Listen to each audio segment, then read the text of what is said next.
Namaste. Welcome to the RSC group of channels. Today we are having the second part of the same chapter number 4. The name of the chapter is Tribals, Dikus and the Vision of the Golden Age. Now, as we have discussed earlier that how the tribal peoples live in their forest region, how independently or how normal their life they were leading in their forest life, and how their life was being affected when the Britishers came to their region. So in this part 2 we will discuss how did the colonial rule affect the tribal lives. So when the Britishers they entered into their part, because their main motive was to take the revenue from the tribal peoples. So basically they first wanted to settle them down, because most of the tribal people they were following the Jum cultivations, and some of them were the herders and the gatherers also, some were the hunters also. So first of all the Britishers wanted them to settle down so that they can take the revenue from them. So they started treating the people or teaching the people to settle them down. So very first thing that certainly certain things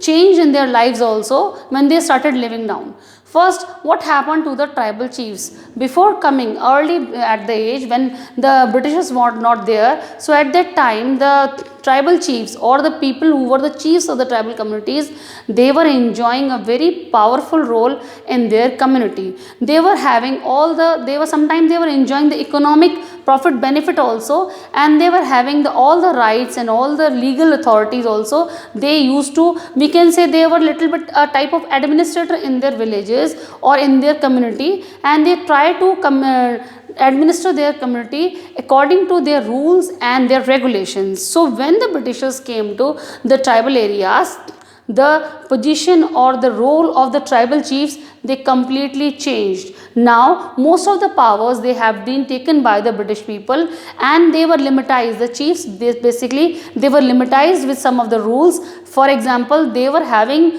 the authority of having the head of the village, but they have to take the revenue, and sometimes they have to teach the people so that the people of the normal tribal communities should be loyal to the British people. Okay, next is what happened to the shifting cultivators. As I have told you earlier and we have discussed earlier that the basic motive of the Britishers were to take the revenue from the tribal communities who were at that time following the Jum cultivations. So first, what the shifting cultivation. So first what did they do? They started settling them down. Once the people who settled down and they started leading a normal life in the society, and they starting a normal people's life, it was very easy for the Britishers to take the revenue from these people. But the people who were having to move from one place to another place, it was very difficult for them to settle down in one place and doing the work in their fields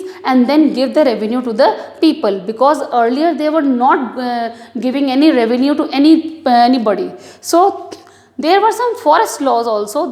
So as the result, the shifting cultivators they suffered a lot, and the Britishers when they came to the forest, so they first make some of the laws which were basically made for the forest. For example, they just reserved the forest, and that means the whole forest was being under seized by the British community or the British administration. So when the British forest law that was being imposed on the forest of the normal tribal people, suddenly the lives of the normal tribal people they changed, because according to the new forest law, the people they were not authorized to enter into the forest either for hunting or for shifting cultivation or for gathering or for some other things or for even herding also. They have to take the permission from the British officials, and they have to give some of the money as in the form of tax also to enter into the forest.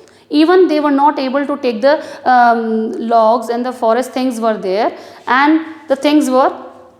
So now what did they do? They started dissatisfaction was all over there with the tribal peoples, because their life was completely devastated, and they tried to regain their whole earlier life. That was the golden age according to them, where they used to live in the nature, actually where they belong to, and that's all these things leads to some of the revolts basically by the tribal people, especially the Songram Sangma in Assam, that was happened in 1906. The another was forest satyagraha in 1930 in the central province. Central province means now at present it is known as the Uttar Pradesh also.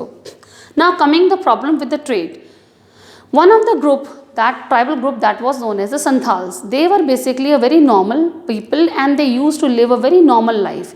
Basically their main occupation was the silk rearing. Silk rearing means they used to rear the silk, or they used to have the silkworms which led to the cocoon, and then they used to have the silk rearing. So their main occupation was a silk rearing occupation. So what did the money lenders do? The money lenders, a new type of group that was known as the middle person or the middleman, they came into their community and they proposed them to give the 3 or 4 rupees per 1,000 cocoons of the silk.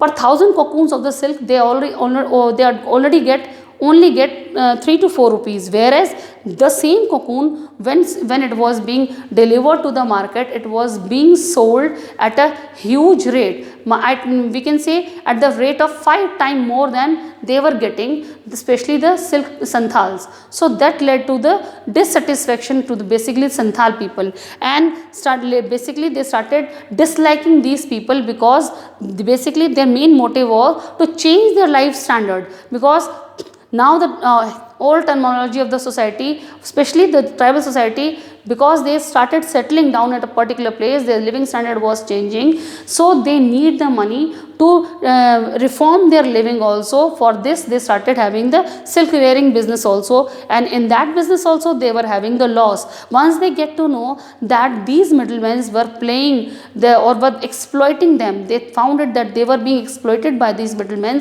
they started revolting against these middlemen, and they were having a right, or they were having a fight that there should be no middleman between the direct purchaser and direct seller. So coming to the next one, now this leads to different types of revolts in the tribal region also. And one more name I should take clear earlier in the part 1, that was a Birsa Munda. Basically he belongs to a Chota Munda community, and he has taken birth in a very small family, and his father was a very normal person and very poor person also. So he used to do the do the work under the British officials. So they have to move from one place to another place. Once they have to move from another place, once they had a job under the one of the British missionary person.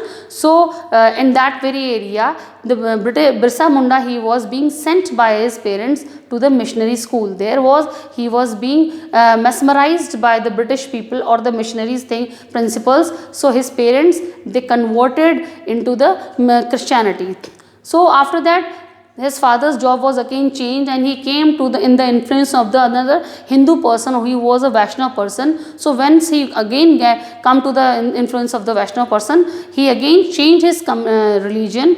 And Birsa was, because he was very good at studies, so Birsa was noticing each and everything. He had a study of both of the English school and also a Hindi school also, English principles also, missionary principles also, and the teachings also, and the Hindi teachings also. So he started having the evaluation between both of the things, and at last he found that these people were converting the normal people of our country into the Christianity, and this leads to the dissatisfaction in the Birsa Munda's inside. So he led to a revolution. As a result, he was being captured and put in the jail for 2 years. When he came back again, he again started that revolution, but this time he wanted to reform the tribal community. That at that time the drunkenness and the witchcraft was very popular in the tribal communities. So he had the vision of the golden age. he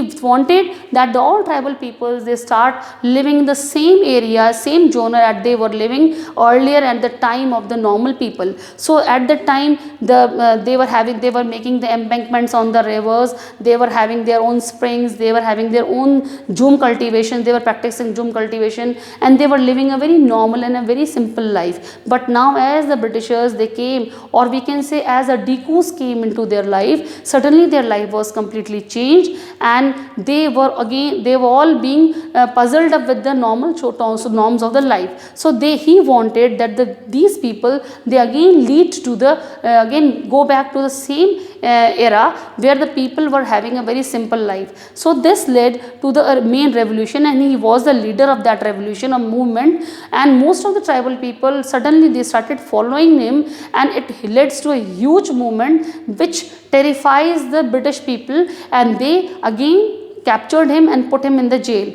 During this time, he was died just because of a particular disease, but it was said that he was being poisoned also. So that ends with the era, and after that the British or the tribal community was completely being controlled by the British community. Thank you.